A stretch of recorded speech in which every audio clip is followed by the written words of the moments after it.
The teachers I had in school were very helpful. They were super patient, very accommodating. I have OCD and anxiety. And besides my parents being my support group, my teachers were also a big reason why I was able to get through school. They took their time getting to know who I was and wanted me to feel comfortable in school. They worked with me to alleviate the stress of school. And without their help, I don't know where I would be today.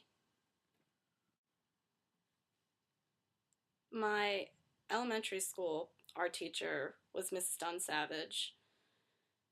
She showed me that I have a talent, I have a gift, and that one day I could have her job. She told me that when she retires, I should be the next art teacher. She told my mom that I should sign up for art classes and really continue making art throughout life. And to this day, it's my major. I'm a visual arts major. I love painting because of her. And it was so nice for a teacher to just take interest in me and show me that I can excel in something and to introduce me to a whole nother world that was just outside of academics. And I really have to thank her for that. I had a second grade teacher, Miss de Beauvernay. She was super, super organized. She had the best organizational skills.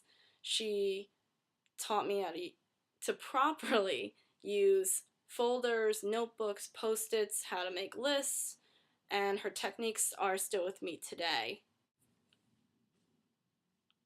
She also helped me overcome my perfectionism.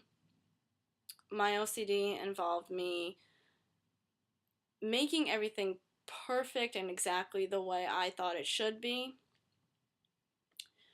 And I remember writing and erasing and writing and erasing, and I would erase until my paper would rip, and I would get super frustrated. And she worked with me to come up with techniques to calm myself down and to get through the assignment without any stress. And it definitely helped me with assignments in class, homework assignments, and I'm thankful that she took extra time to really help me in school, to help me move forward and not have to worry about staying back. I had an English teacher in middle school. His name was Mr. Savarese, and he was an actor. He loved turning each of his students into actors. We were pretty bad, but he always encouraged us to try our best. I was really afraid to read in class. I always thought kids were going to make fun of my voice, that I was too slow, but he told me to read in a different voice, and I just thought that was so weird. Why would I do that? So he got up in front of the class and read a passage, I think it was in a Shakespeare book, and he read it like a cartoon, and it was hilarious, and it made us all want to do that. We made up characters, we made up voices. Reading became fun. He was super easy to talk to, and I remember he invited me to one of his plays. He was in Jekyll and Hyde, and he played Jekyll and Hyde, but it was just so cool to see a teacher outside of school and to kind of have that friendship relationship with one of your teachers. And I never thought that would happen. An English teacher I had in high school was Miss Brancaccio, and she actually kind of looked like Meryl Streep. So sometimes some of the students would call her Meryl, but she never minded that. She was a good sport about it. She saw how much I tried in class, and she actually came up to me and said, if you want a letter of recommendation for college, I'd be more than welcome to help. And I never thought that a teacher would go out of their way to actually tell me, hey, if you want a letter of recommendation, I'm so willing to do it. It was really touching because she knew that I tried really hard in school. I also had her for 2 years. And she saw that I was a hard worker, and she told me that no matter what I do, I'm going to be great at it. She had a lot of confidence in me. And it just showed that I should have that much confidence in myself. I had a math teacher in high school named Mr. Richmond. And he looked like such a serious professor. He was pretty intimidating. But day one, he was a huge goofball. He would sing and dance for us, and we would play math games in class, and he would have us go up on the board.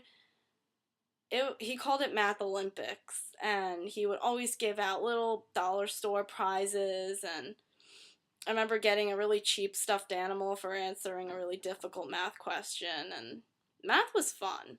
We always walked out of class with just a big smile, and we would always giggle. For my last year of high school, I had an English teacher named Miss Crowther, and she definitely challenged my writing skills. She loved to assign poems, and we always had to read poems and write poems, and I told her that I couldn't do it because every time I tried, it sounded horrible. So one day she told me to come after school. I said, okay. So I went after school, and she told me to sit down at a desk.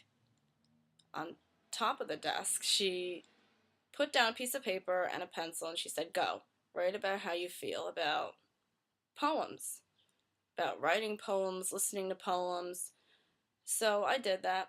I wrote how I felt, and after I finished, she stood in front of the class and she read it out loud, and I was quite embarrassed to hear it. Even though it was just in front of me, I was still really embarrassed to hear it because to me it sounded like garbage. But when she read it, she just made it sound so beautiful and poetic. She turned me into a poet. And I got really excited about the assignments. And I loved that she challenged me. She didn't take the easy way out, like, okay, you don't have to do it, and I'll just give you an F.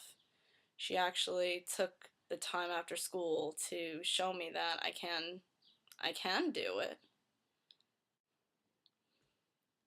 All of my teachers have supported me and challenged me throughout school. They taught me to accept a challenge and to prove to myself that I can achieve something that I didn't know I was capable of. My teachers have definitely helped me excel in school, and I'm grateful for their passion, their hard work, their eccentric teaching methods, and the love for their students. I want to possess all those fantastic qualities and live up to their teaching standards. And I want to be that teacher that students will remember the way I remember my teachers.